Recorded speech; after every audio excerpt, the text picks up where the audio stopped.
Ngayon naman po ay gagawin natin ang side view ng male figure. Ganun din po yung cranium niya, bilog. Po-project din natin ang lahat ng linyang horizontal para ma-locate natin kung saan ang mga parte ng kanyang body. Ugaliin po natin na meron tayong center line kasi napakalaking bagay po yan sa mga location ng body parts niya. Ganun din po yung mata, yung tenga nasa kalahati,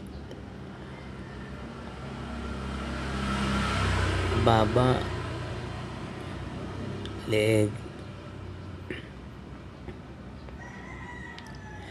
yung half portion ng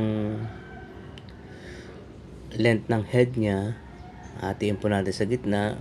Doon i-divide natin sa 4 para makuha natin yung kung saan nakasakay ang ilong, bibig.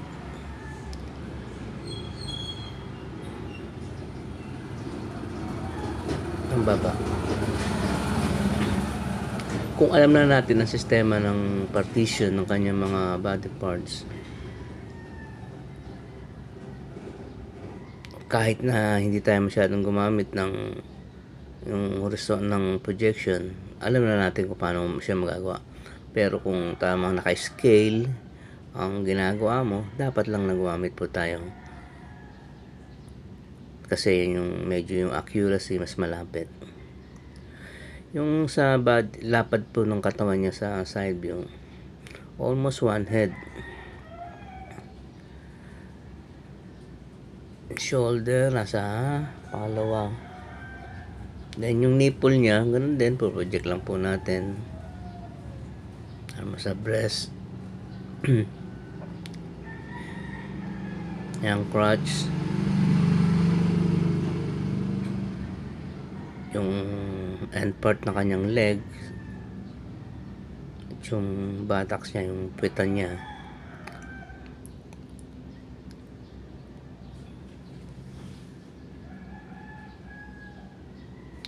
Mapapansin pa po natin dahil sa center line kung ano po gaano po kalayo ang spacing.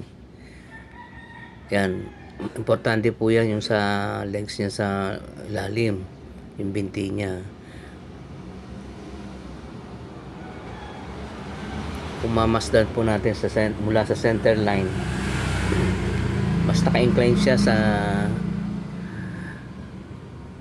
right side, hindi po gitna yung pagkatayo niya kasi nandun po yung balance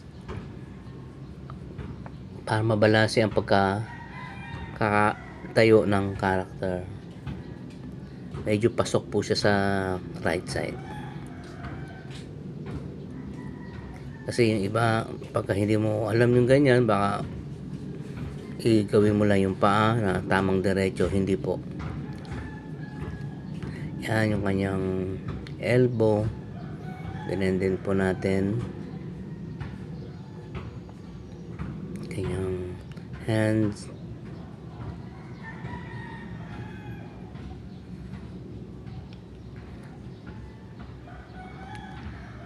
Sa ganitong paraan kasi na halos lahat ay magagawa mo kung medyo alam mo na to at kabisado mo na, lalo na paggagawa ka ng character design. Ganito pong sistema. Yan po, nilagyan po natin ng red pencil para maano po natin yung mga natatakpan ng ibang body parts niya. Yung katawan niya kasi halos nagparehas ng laki sa braso niya, sa bisig niya, sa muscles. Pero dapat alam po natin yung tamang construction niya para hindi po tayo naliligaw ng pag-drawing. Alam natin kung ano yung nasa ilalim ng iba pang parte na natatabunan ng iba pang parte ng kanyang katawan.